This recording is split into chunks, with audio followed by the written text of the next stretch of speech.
I am here somewhat reluctantly. And I expect that most people that are here are also here a little bit reluctantly.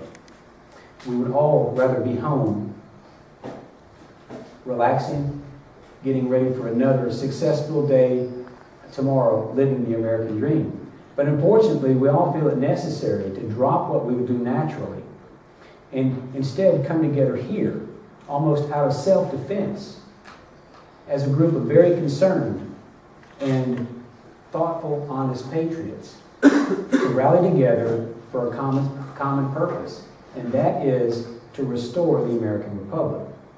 The Republic of our founding fathers and patriotic ancestors, and the nation of those who have over the years given their lives to defend the gift of freedom, is in dire trouble. There's something very wrong growing very rapidly in our country. And I don't have to read the list of symptoms to you for you to understand that. Our problem is that we don't understand exactly what it is. Tonight, we're going to talk about one of the very fundamental enablers of the growth of the present disease that has infected our country. And it is the private Federal Reserve system of banking, the preeminent Western Hemisphere arm of the world banking system. I've divided the talk into three parts. Part one will provide a historical background as we define the problem that we, as a nation, must resolve. Part two, we will offer a direct look at the Federal Reserve, how it works, and how it is stealing America's wealth and future, and along with it, your wealth and your future. And in part three, I will describe the solution to the entire perceived problem of the national debt. I use the word perceive because a lot of this has to do with perceptions. The more you're told something and the more that no one refutes it, the more you believe it. And that is natural, and I'm the same way. And so to help to define the problem, let's look at a little bit of history.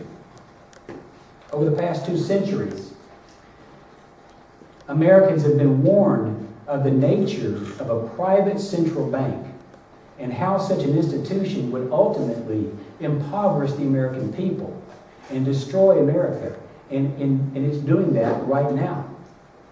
Among that group was Thomas Jefferson. He wrote, "The central bank is an institution of the most deadly hostility existing against the principles and form of our Constitution. If the American people allow private banks to control the issuance of their currency, first by inflation and then by deflation, the banks and corporations that will grow up around them will deprive their people of their property until their children wake up homeless in the continent their fathers conquered." Banks and corporations. You're going to hear a lot about that. He also wrote, banking establishments are more dangerous than standing armies. He said bank paper must be suppressed, and the circulating medium must be restored to the nation to whom it belongs. James Madison wrote, "The money changers have used every form of intrigue, abuse, deceit, and violent means possible to maintain their control over governments by controlling money and its issuance." John Adams wrote, "Banks have done more injury to the religion, morality, tranquility, prosperity, and even wealth of the nations than they have ever done or ever will do good." Andrew Jackson said to the bankers, I've been watching you for a long time, and I'm convinced that you have used the funds of the bank to speculate in the breadstuffs of our country.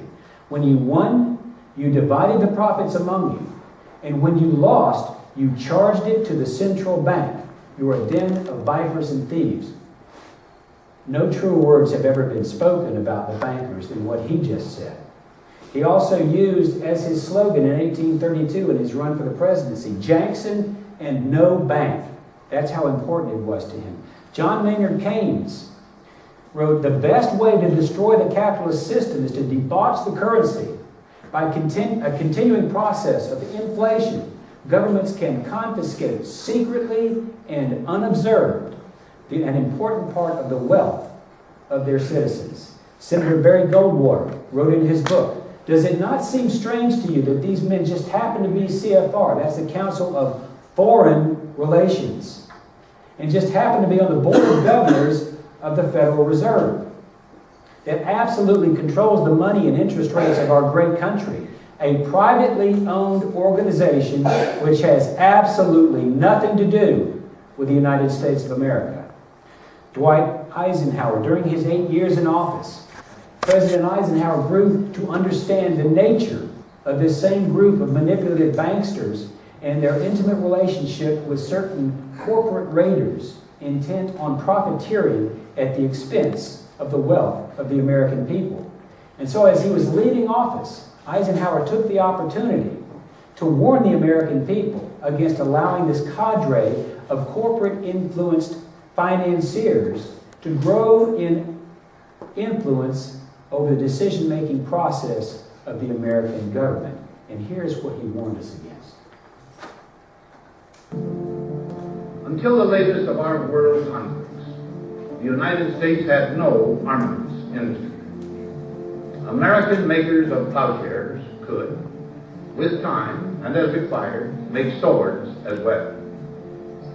But we can no longer risk emergency improvisation of national defense. We have been compelled to create a permanent armaments industry of vast proportions. Added to this, 3.5 million men and women are directly engaged in the defense establishment. Now, this conjunction of an immense military establishment and a large arms industry is new in the American experience.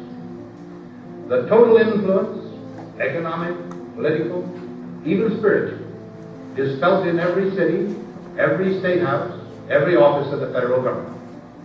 We recognize the imperative need for this development, yet we must not fail to comprehend its grave implications. Our toil, resources, and livelihood are all involved. So is the very structure of our society. In the councils of government, we must guard against the acquisition of unwarranted influence, whether sought or unsought, by the military-industrial complex. The potential for the disastrous rise of misplaced power exists and will persist. We must never let the weight of this combination endanger our liberties or democratic processes. We should take nothing for granted. Only an alert and knowledgeable citizen can compel the proper meshing of the huge industrial and military machinery of defense with our peaceful methods and goals, so that security and liberty may prosper together. We all have to do our parts to ensure that we have an alert and knowledgeable citizenry. That's really why I'm here tonight. President John F. Kennedy understood the nature of the organization I'm bringing to your attention tonight. In the spring of 1961, Kennedy spoke about it and actually asked the press of the United States to help him expose those people for whom they really are. And here is what President Kennedy told us. The very word secrecy is repugnant in a free and open society. And we are, as a people, inherently and historically opposed to secret societies, to secret oaths, and to secret proceedings. For we are opposed around the world by a monolithic and ruthless conspiracy that relies primarily on covert means for expanding its sphere of influence, on infiltration instead of invasion, on subversion instead of elections, on intimidation instead of free choice. It is a system which has conscripted vast human and material resources into the building of a tightly knit, highly efficient machine that combines military, diplomatic, intelligence, economic, scientific, and political operations. Its preparations are concealed, not published. Its mistakes are buried, not headlined. Its dissenters are silenced, not praised. No expenditure is questioned, no secret is revealed. That is why the Athenian lawmaker Solon decreed it a crime for any citizen to shrink from controversy. I am asking your help in the tremendous task of informing and alerting the American people, confident that with your help, man will be what he was born to be, free and independent. Over the years, there's been confusion concerning whom Kennedy referred to as this ruthless worldwide conspiracy. At the time, many were taken to believe that he referred to Soviet communism. Obviously, that was not the case, for the Soviets acted in no covert manner. Their leader, Nikita Khrushchev, seen daily on American TV, banging his shoe on a podium and declaring, "We will bury you." As we will discover, the Federal Reserve is simply the largest individual branch bank of the world banking system. Its influence extends to every continent and most nations. And it is this world banking system of which the Federal Reserve is the primary linchpin to whom Kennedy referred. Kennedy actually took steps to remove the influence of the Federal Reserve from the American government. On June 4th, 1963, Kennedy signed Executive Order 11,110, the effect of which was to strip the Federal Reserve Bank of its power to loan money to the United States at interest. The Federal Treasury would, in place of borrowing from the Fed, issue its own currency at zero interest cost to the government and therefore zero interest cost to the American people. 4 months later, Kennedy was shot numerous times from several directions. The kill shot coming from the front and from the right. We know that because his head reacted to the back and to the left.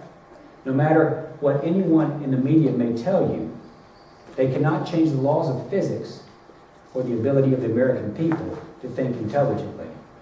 So before we go on, let's focus for a moment on the various terms used by these respected American patriots and experts and to describe the private central banks of the world. They are deadly hostility, more dangerous than standing armies, abuse, intrigue, deceit, and violent means, injury, a den of vipers.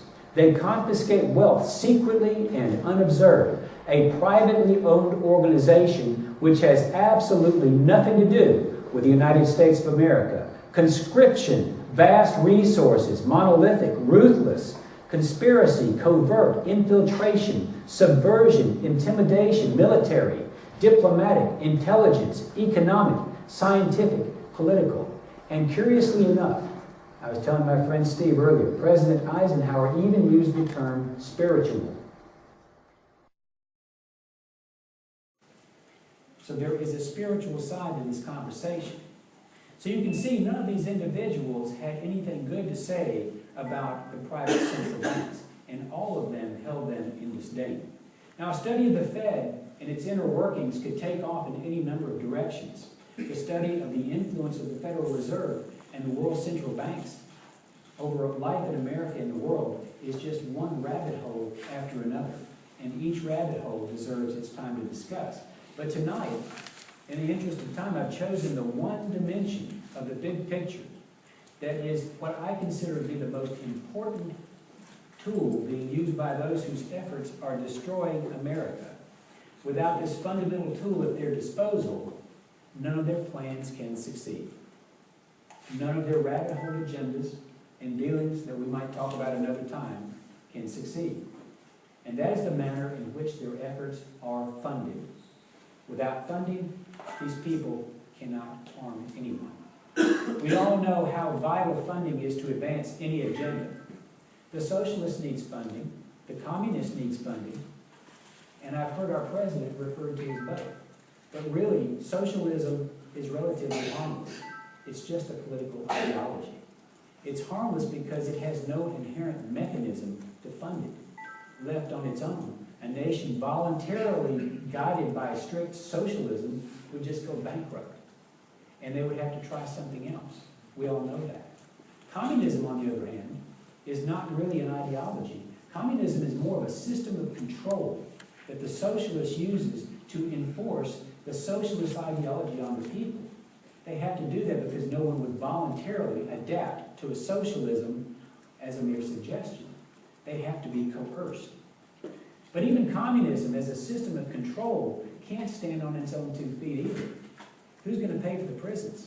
Who's going to pay for the police state? Who's going to pay for the domestic militarism that's required to control the people who do not naturally want to be controlled, and people who rebel against the poverty that the communist, socialist model of government leaves as an inherent byproduct. So socialism is not the major enemy here. Communism is not the major enemy here. No, without a mechanism of funding, the socialist communist model of government will soon collapse under its own weight. Without funding, freedom-loving people have nothing to fear from the socialist or the communist. And that funding mechanism is what we're going to be talking about. That funding mechanism is called corporate fascism. And the influence, either sought or unsought, of corporate fascism is exactly what President Eisenhower warned us about when he referred to the military-industrial complex. Jefferson spoke of the same group of players. I'll repeat what he said. If the American people allow private banks to control the issuance of their currency, the banks and corporations that will grope around them will deprive the people of their property until the children wake up homeless in the continent their fathers conquered. Corporate fascism is a system by which the people's government, over time, becomes so heavily influenced by corporate special interests who have the means necessary to purchase influence at the very highest levels of the people's government, that the government is, for all practical purposes, eventually taken over by those corporate special interests. At that point, the government becomes almost solely a tool of corporate special interests.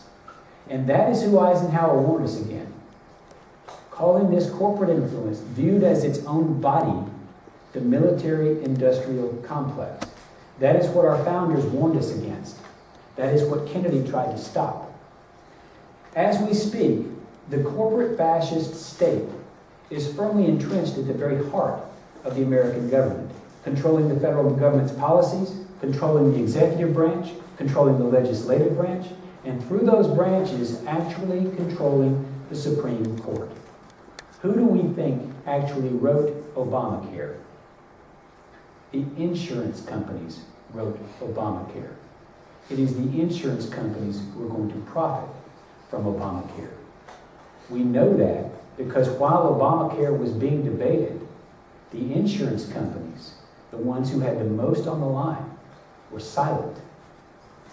Why do we only have 4 major oil companies anymore, rather than 8? Allowing the 8 to combine is one major reason for high oil prices and a consistent record profits for the 4 who remain. Allowing the 8 to combine was an obvious dilution of the effect of the antitrust laws, if not direct violations. Answer: we live in a corporate fascist state where these kinds of violations are acceptable. How can a former governor and senator of New Jersey take control of a major hedge fund, as in the case of MF Global, use $2 billion of customers' funds without permission, lose it all on a bet in the direction of the euro, leaving the company bankrupt and the customers without recourse, yet the SEC, the FBI, and the Justice Department determined that they cannot identify any laws that were broken?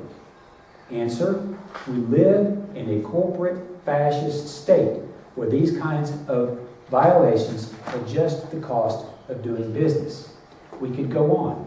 The repeal of Glass-Steagall in 1999 by a Republican Congress and a Democratic president, which allowed the American banking system to become little less than a Las Vegas casino.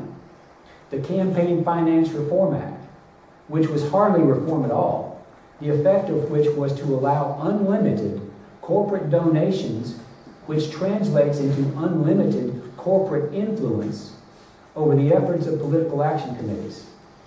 And how about the complete disregard of the General Motors creditors and shareholders' rights and the United States Constitution, when our president unilaterally removed the assets of GM, leaving only debts to satisfy any rightful claims, changed that company's name to Motors Liquidation Company, gave all the assets he removed to a new company that he then called GM, and assigned ownership of the new GM to selected hedge funds, the United States government, and the United Auto Workers.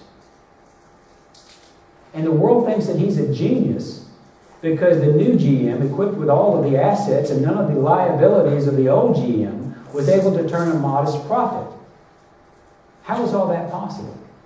It's possible because we live in a corporate fascist state where the Constitution doesn't matter, where the laws do not matter, and therefore the people do not matter. So the private Federal Reserve is the monetary vehicle by which various corporate interests, call them what you will, have come to own direct influence over the workings of the American government. And this is called corporate fascism. Now, a benevolent fascist could do a lot of very good things, but fascists are never benevolent. No, fascists are fascists because they desire to control the masses while at the same time increasing their wealth and power at the expense of the masses. Because corporate fascism actually depends upon the people they suppress and increasingly control. The parasitic nature of this form of government requires that it is ultimately doomed to fail. When the people are straitjacketed and impoverished to the degree that they can no longer support the legitimate business practices of a private economy, the whole system implodes like a house of cards. If this parasitic form of government is not allowed to grow, it dies of its own weight. And it is so inefficient that as it grows, it must grow geometrically, ingesting everything in its path. The bigger it gets, the more it must eat, and the faster the society dies. And we wonder what's happening to America today. Well, where else have we seen this? Just a few examples. Ancient biblical societies, Babylon, Egypt, the Roman Empire, European colonial empires, and the Axis powers that brought us World War II, the Soviet Union, modern-day China. And what I describe is a system that is alive at the very heart of the American government today. Presently, it is in a major growth phase. Right now, I expect that we will look back on these days and realize that today we live in a modern-day 1938 Germany. I hope you don't underestimate what I'm telling you. History is our teacher. The next 4 years, I firmly believe, will tell the story of whether America lives or America dies. So how do fascists come to power? Fascists generally come to power portraying themselves as individuals who sincerely desire, in their heart of hearts, to help the great masses of people. Fascists can therefore become very popular. Hitler was one of the most popular men one can imagine. It is said that Mussolini made the trains run on time. So these were very popular people, very well-spoken people. Whom do we know in America today who preaches a socialist ideology and who came seemingly out of nowhere, extolling his concern for the great masses of downtrodden people, and who rode to power on a sweep of popular sentiment? We should not fool ourselves.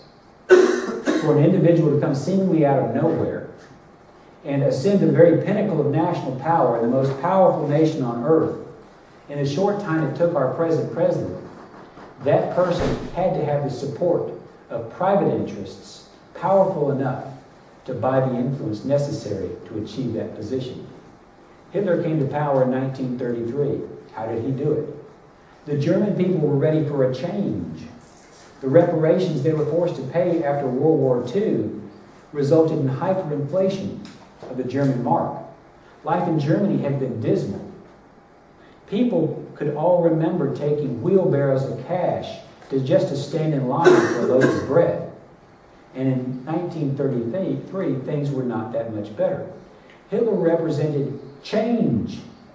Does that sound familiar?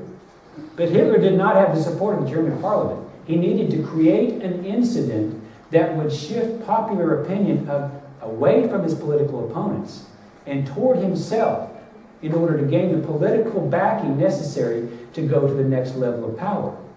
So, led by Hermann Goering, Hitler's accomplices burned down the German parliament. They burned down the Reichstag. And then, using his uncommon oratory skills, again, does that sound familiar? He convinced the German people that his enemies were rotten. He blamed the Reichstag on them and said that they didn't have their best interests at heart and that he, Hitler, was the one who could lead them back to prosperity. And so they voted Hitler in, Chancellor of Germany. And Hitler's enemies were either jailed or killed. Hitler engaged in what is commonly referred as a false flag operation. False flag operations are used all of the time. We just don't know it. But it happens right here in America. And they're all around us. One famous false flag operation, for example, the Gulf of Tonkin incident, was used to gain political support necessary to ramp up the American military presence in Vietnam, which resulted in 58,000 American deaths, millions of Vietnamese deaths, and billions of lost wealth for the American people. Yet the Gulf of Tonkin incident never happened. Years later, Defense Secretary under LBJ, Robert McNamara, would admit that openly. It was just confusion. And events afterwards showed that our judgment that we'd been attacked that day was wrong.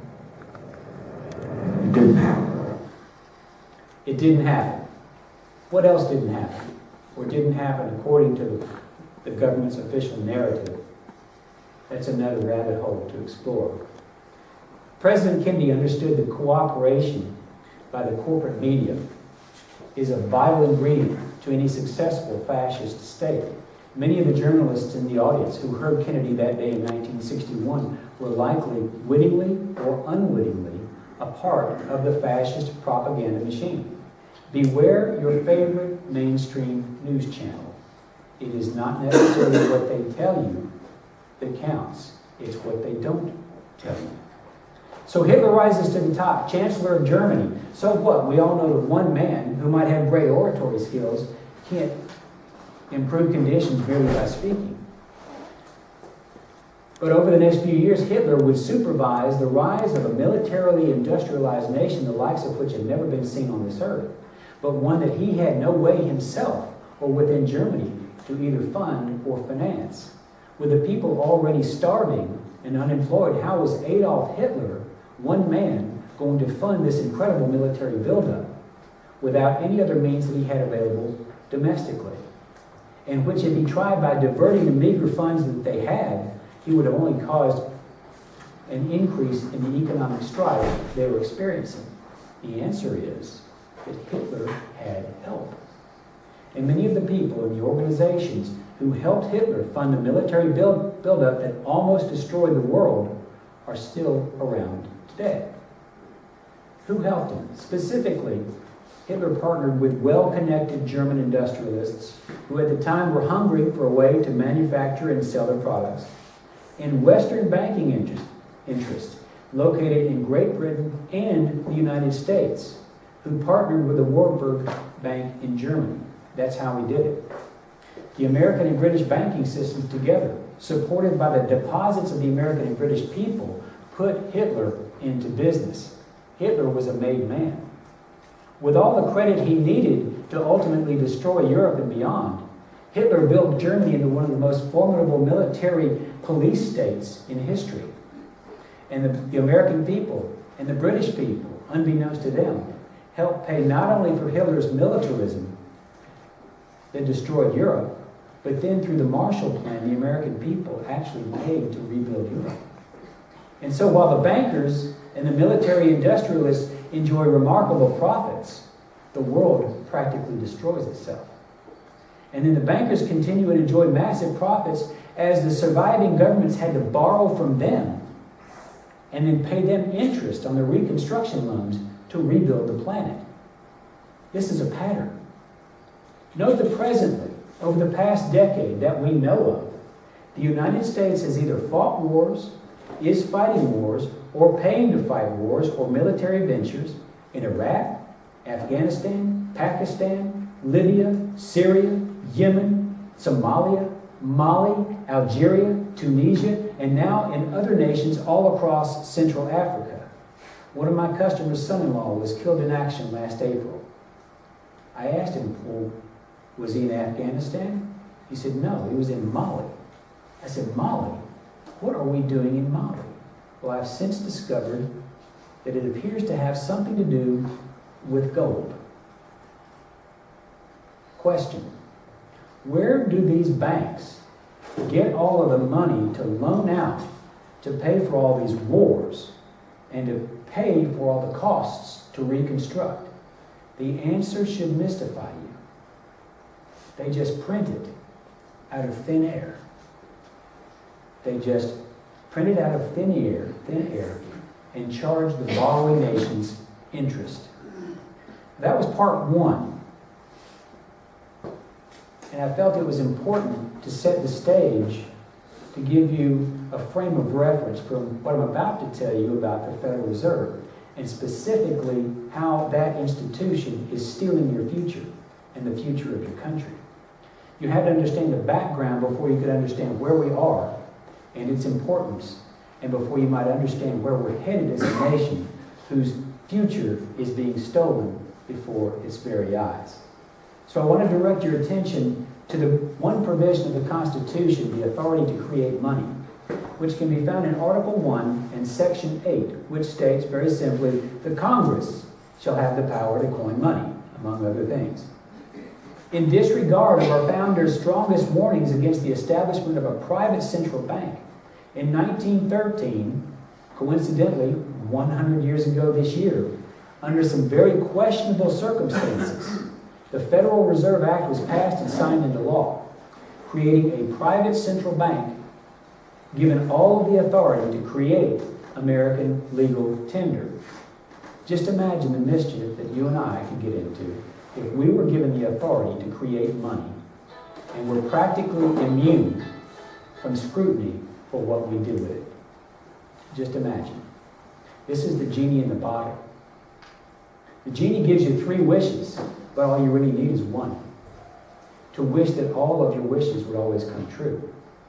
Well, that was the wish of the private central banking system of the world in 1913. And the Congress and the President of the United States acted the part of the genie and made that wish come true. And so now, because of the banking system has unlimited resources and is only under cursory scrutiny, the Federal Reserve literally owns a license to steal. So who owns the Federal Reserve? Because at the time they cleverly used the term federal in the name of the new private central bank, we're all asked to assume that this is a U.S. federal government entity. But even the Federal Reserve System, the Federal Reserve, denies this notion. According to the Fed's website, the Federal Reserve System fulfills its public mission as an independent entity within government. It is not owned by anyone and is not a private, profit-making institution. The Fed continues to say, the Federal Reserve can be more accurately described as independent within government rather than independent of government. So let's look at what the Federal Reserve is telling us. Because the Fed is independent and because it is not owned by anyone, the Fed is sovereign. The Fed is a sovereign government within the limits that the Federal Reserve Act allows, which are extremely general limits and not rigorous, and which only the Congress of the United States has any authority to effect. So get that. In 1913, the Congress of the United States created a sovereign government, a shadow government, if you will, that operates within the federal government. And the Congress delegated its constitutional authority to coin money to that shadow government. Let's read further. According to the Fed, the 12 regional Federal Reserve banks, which were established by the Congress as operating arms of the nation's central banking system, are organized similarly to private corporations. The reserve banks issue shares of stock in member banks. The reserve banks are not operated for profit, and ownership in a certain amount of stock, of course, by the commercial banks who are operated for profit, is by law a condition of the membership of the system. And so, according to the Fed, the 12 regional Federal Reserve banks, which are operating arms of the Federal Reserve System, issue shares of stock to commercial for-profit member banks and are therefore owned by those commercial for-profit banks. In summary, the Fed tells us that here we have private commercial banks in all regions of the United States, which together own the 12 regional Federal Reserve banks, which are the arms of the central banking system. And at its core is the Federal Reserve Bank, which is a shadow government operating inside the federal government and which owns all authority to print and distribute money according to its own desires. So what do they say? Power corrupts, and absolute power corrupts absolutely.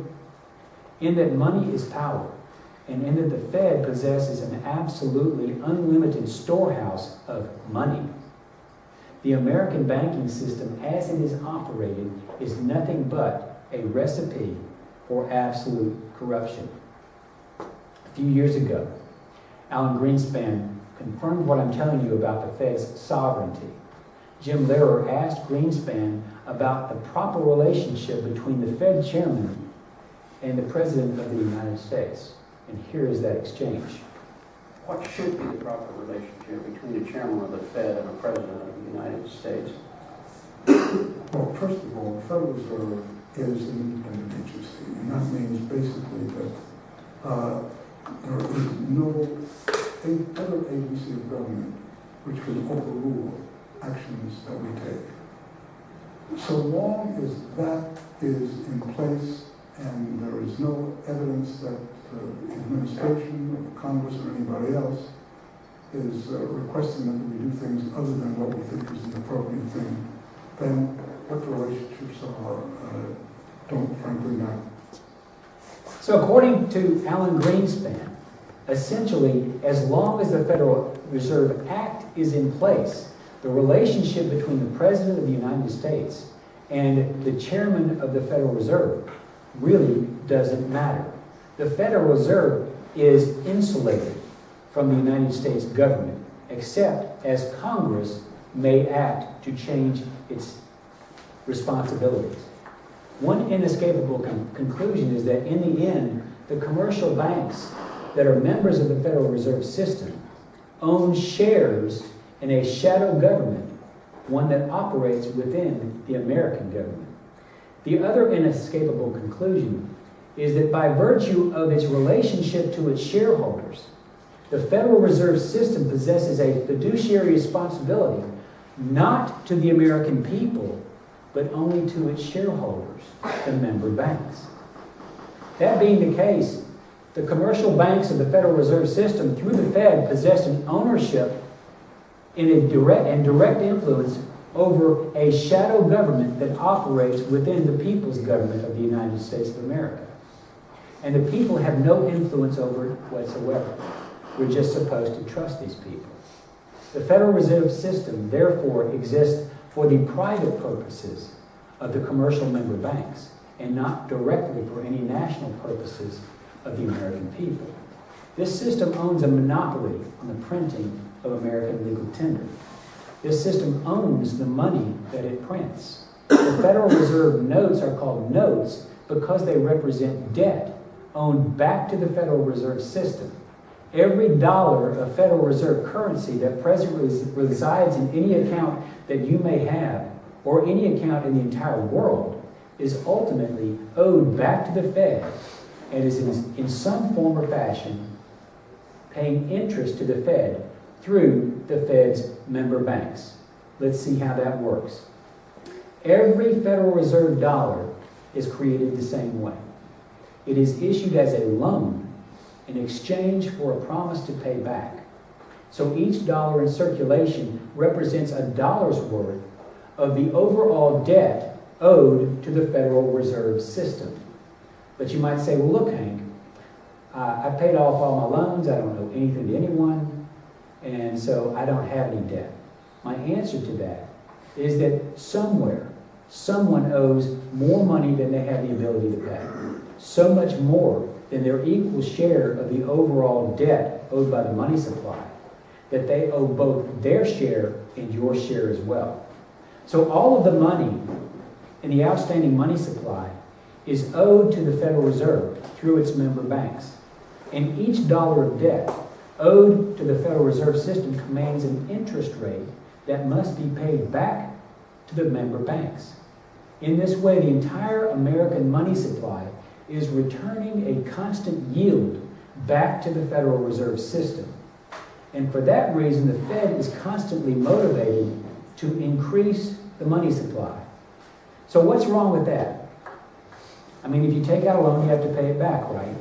Well, think about it. Even the United States government, which is owned by the American people, all except for the shadow government part owned by the banks, pays its bills with Federal Reserve currency. And because in 1913, the Congress outsourced its authority, given it by the people to print legal tender, to this private central banking system, even the people's government is forced to borrow at interest to pay its bills. And because it gave away the central banking function to this private central bank with private motives, the people of the United States, through the United States Treasury Department, are the ones who are forced to pay the interest on the debt that its government accrues. So think about it. The government of the United States gave its right away to create free money. And ever since then, even the United States government, supposedly sovereign in its own right, has to pay interest on the money that it borrows. We need to begin to learn to look at our fiscal concerns in the light of this inequity. Does the Federal Reserve pay interest on the money that it creates? No. The money the Fed creates is nothing but fancy-looking monopoly money.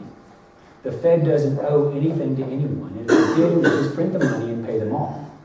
And how the Fed works is precisely the way the United States Treasury Department, under the supervision of Congress, is supposed to operate. That is exactly what Jefferson told us. That's what all of the founders told us. Every function of the Fed could be, and rightfully should be, operated under the auspices of the United States Treasury Department and use national sovereign currency rather than private currency. And if that were the case, the United States government would rarely, if ever, have to borrow. As long as the government stays within the scope and size restricted by the Constitution, the cost of running the government would be covered by the interest it receives directly from the private banks who borrow from the Treasury to make loans in the American and international economies.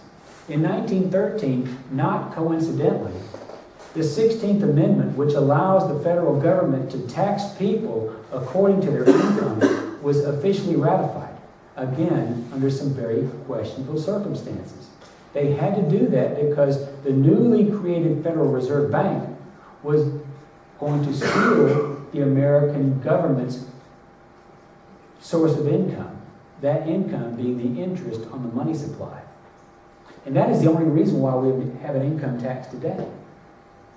So in summary, every dollar of Federal Reserve currency you possess is actually owned and owed back to the Fed. Possession of Fed currency is possession of debt. The entire money supply pays a yield back to the Federal Reserve System. And the more money in the outstanding money supply, the more profit the Federal Reserve System makes. Now here's the hitch. The hidden truth of the entire illicit monetary scheme as it is being operated under the authority of the Federal Reserve shadow government money creation machine. Because the cost of government itself is a drain on the private economy, and because the drain of paying interest back to the Federal Reserve on every outstanding dollar in the money supply, there is not enough money in circulation to pay off the national debt without impoverishing the private sector. And the more the government borrows, the worse that equation gets. Because the money supply only increases by the issuance of debt in the form of a principal amount owed back to the Federal Reserve. And because the Federal Reserve does not issue money to pay the interest on that principal, consequently, there is not enough money in circulation to pay both the interest owed on the money supply and the principal owed back to the Fed. The interest owed to the Fed on the outstanding money supply, therefore, can only be paid by borrowing more debt from the Fed and paying the interest on the old debt out of new principal just borrowed. I'm going to repeat that. The interest owed the Fed on the outstanding money supply can only be paid by borrowing more debt from the Fed and paying the interest on the old debt out of new principal just borrowed. The Federal Reserve System is a pyramid scheme of the highest order. It is designed to enslave the American people. The Federal Reserve System was designed to indebt the American people and their government to a relatively small cadre of elite financiers who run a shadow government unaccountable to anyone inside the United States federal government. For this reason, under the Federal Reserve System, it is impossible for the United States to become a nation other than one that is completely encumbered with debt. The money supply itself is debt. In 1913, the Congress gave away the right to create interest-free money to a corrupt and corrupting shadow government and body of influence, one that maintains its position of influence by both buying and enabling the buying of influence over the decision of its nation's leaders. In 1913, the United States government sold America out. It made a deal with the devil. So you might say, well, let's audit the Fed. You've heard that before. Both Georgia senators advocate auditing the Fed, and for years, Majority Leader Harry Reid argued for a Fed audit. But of course, now Reid tells us that a Fed audit is not necessary. Now, why would any responsible representative of the American people not want to know what the nation's central bank is doing with the money supply? That's just a rhetorical question.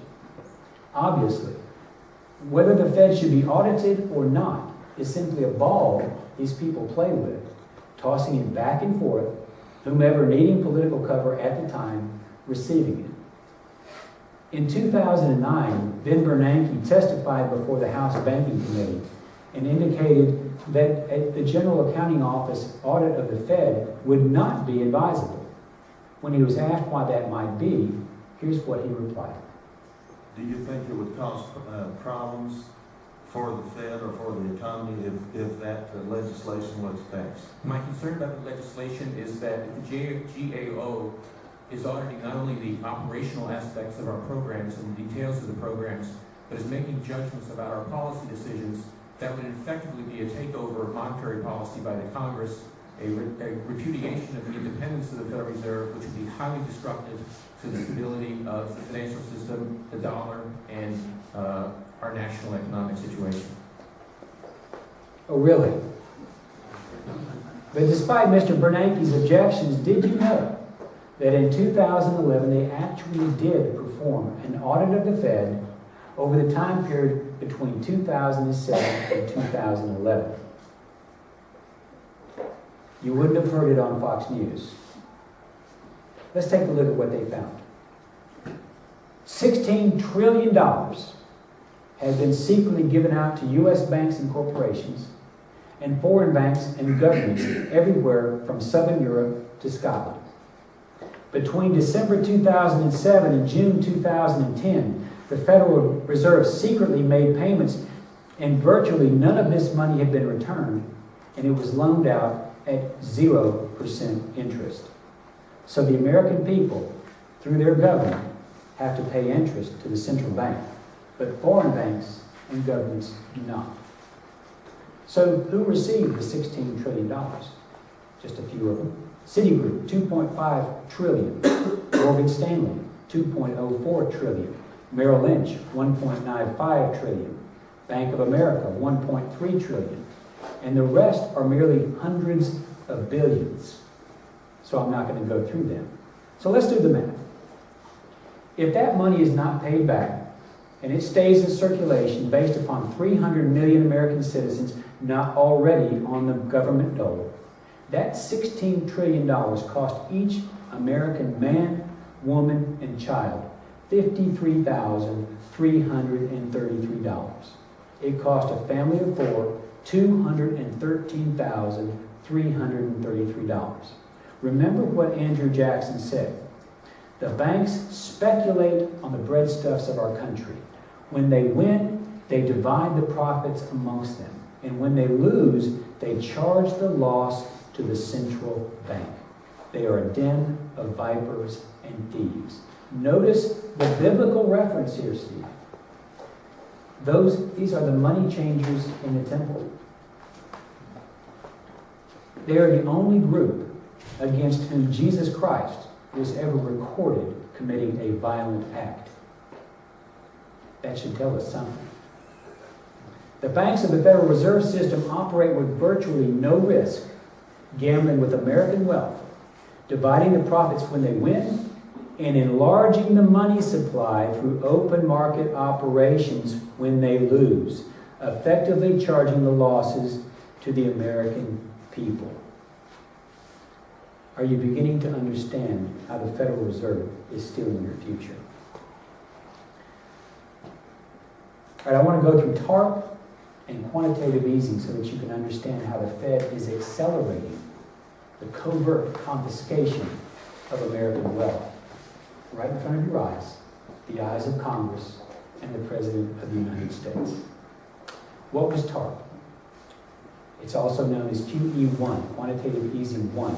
TARP, the Troubled Assets Relief Program, was nothing less than legal theft by taking of the American Treasury by the act requiring the borrowing of a principal amount of over $800 billion, which was added directly to the national debt, which was then used to pay directly to Fed member banks. The banks who own the Federal Reserve System stole your money outright and did it legally. And they left you further in debt in the process. So the banks lost the money by gambling. You paid them back their losses. You went in debt to do so. And now you have to pay interest on the amount of their loss back to them. Are we stupid? Yes. Or we're just uninformed? A little of both. We're very uninformed. What was it Hosea said? Our people perish for a lack of knowledge. That's where we are. We've got to raise our game. We've got to know more about what's going on in our world. So anyway, our senators and our representatives either have no idea what's going on or they sold us out. I don't see how it happens either any other way. TARP was a way to directly remove from wealth from the American people, give it to the private banks gratis, place the American people further in debt to those same banks in doing so. QE2. QE2 was legal theft by conversion in a theoretical sense because each new dollar placed into circulation purchases an asset of value that increases the value of the American money supply. The value of a dollar is equal to the value of the American economy divided by the outstanding money supply. Whatever that theoretical number is, that's the value of a dollar in any particular moment. Under QE2, even the normal fractional banking reserve requirement was waived, and in lieu of a reserve requirement, the cash-strapped banks were able to place an IOU with the Federal Reserve, at which time they could lend out 10 times the amount of the IOU in the form of loans. Funny though, none of the banks increased their loan portfolios. Instead, What did they do? They purchased massive amounts of U.S. debt, treasury bonds, bidding up the cost of treasury bonds, lowering their yield to historic lows, which is why we have had such low interest rates. But even if the yield were merely 1%, which it wasn't, it was greater than that, the interest paid on those risk-free bonds with no investment made gave the banks an infinite yield on 10 times the face value of a mere IOU. In so doing, the banks increased the money supply by the amount of money which they purchased the treasury bonds. You don't have to know exactly how that happens, but that's how it happens. As the government pays its bills, the money supply increases, which lowers the value of each dollar in your pocket and indebts the American people to the banks all the more. There was QE3, which we're presently under. QE3, which is also known QE infinity, is legal theft by conversion in several respects. Under QE3, the Fed, as the central bank itself, rather than the member banks, are directly inflating the money supply and indebting the American people at the same time. They're doing it by purchasing U.S. Treasury bonds at the clip of $45 billion per month. And they are buying the American debt with the money created with mere computer keystrokes. And so each money, the wealth of the American people, is being devalued by the proportion that $45 billion represents to the entire money supply. And that same amount is due and payable directly to the Federal Reserve at interest, which is double jeopardy. They're inflating the money supply and then putting us in debt at the same time. Simultaneously, the Fed is purchasing directly again mortgages bundled as securities from various sources to the tune of $40 billion per month. And so when any of these mortgages are not paid, the Federal Reserve will foreclose and take ownership of the property. How long does it take you to pay off your mortgage? 15, 20, 30 years? Well, the Fed is buying up mortgages all over America, just like yours, using computer keystrokes in a fraction of a second. How long? So under QE3, the money supply once again is increased by $40 billion on top of the other $45 billion per month, decreasing value of your money and the prorated share of the money supply that you own.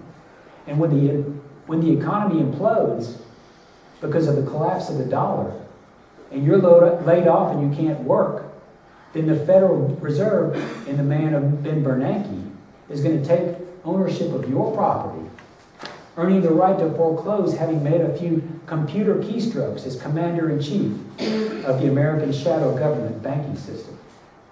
So what we're seeing that is over time, through legalized fraud, legal theft, and theft by conversion, the Federal Reserve is co-opting the wealth of America, stealing the wealth of America, your wealth and your future.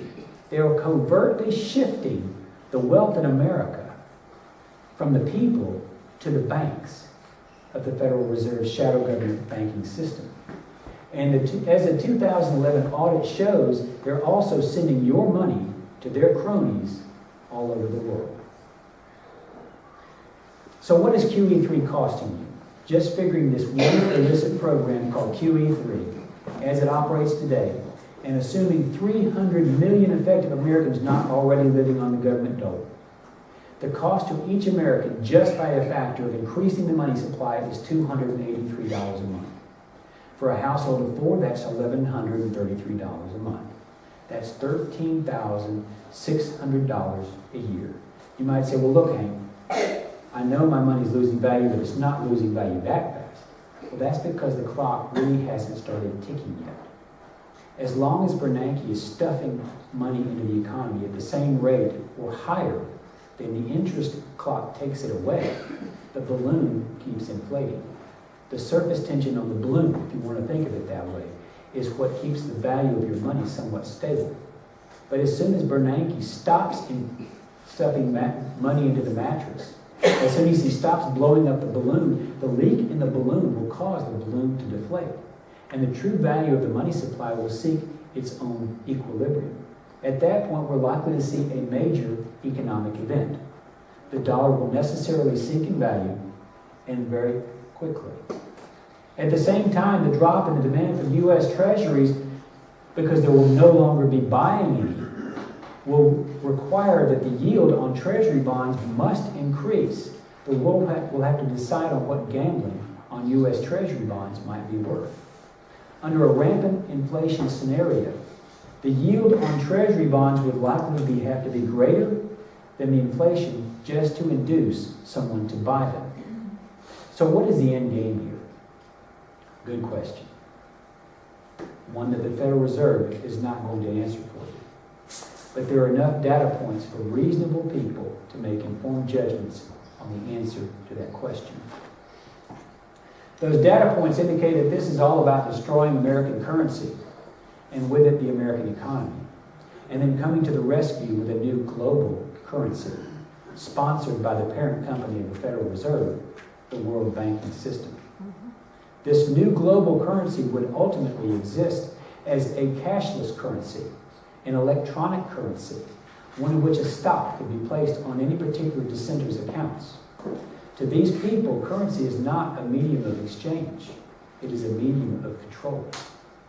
And so, I appeal to the Tea Party as an honorable, viable, and truly patriotic institution of loyal Americans. I urge you to abandon any sense that the way to responsible government is at this time through fiscal responsibility. In the present environment, the idea of fiscal responsibility in our federal government hardly even applies. When the central bank can print an amount equal to the mammoth and increasing national debt and distribute that money to its cronies all over the world without even charging interest and not collecting it back, then that kind of money has ceased to be an economic tool for the American people and has become merely a tool of convenience for the private banking system, the purpose of which is to obviously, covertly distribute American wealth across the world.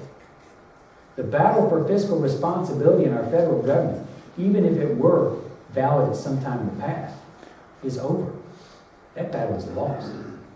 The true battle, which will decide the war that we were fighting to restore the American Republic, just like Jefferson told us, is one to restore the American sovereign currency.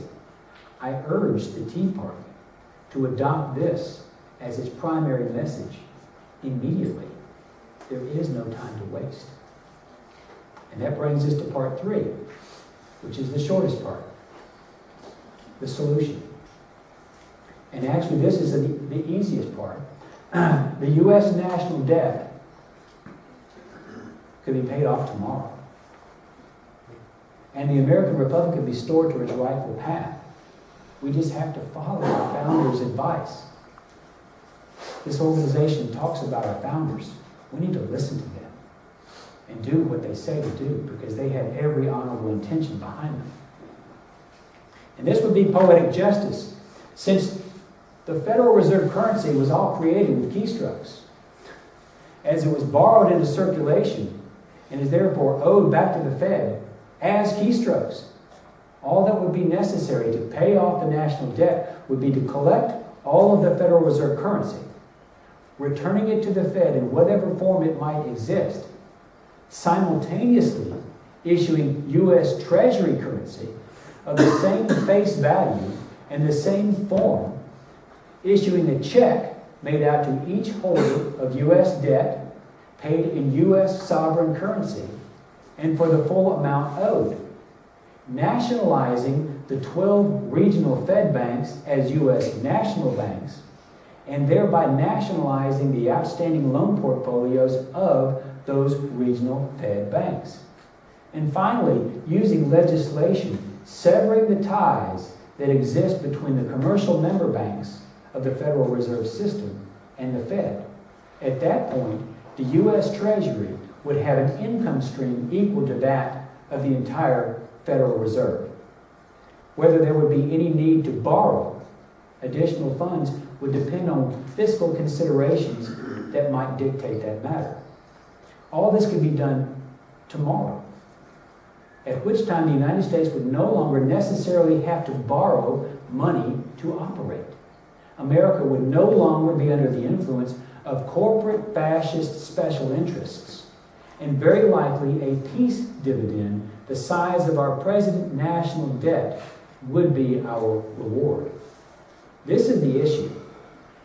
Whether the United States and its people should continue to be held hostage by a private central bank and all that that means, or whether we should restore the republic of our founders and once again live under the blessings of God-given liberty provides. As always, the people have the power.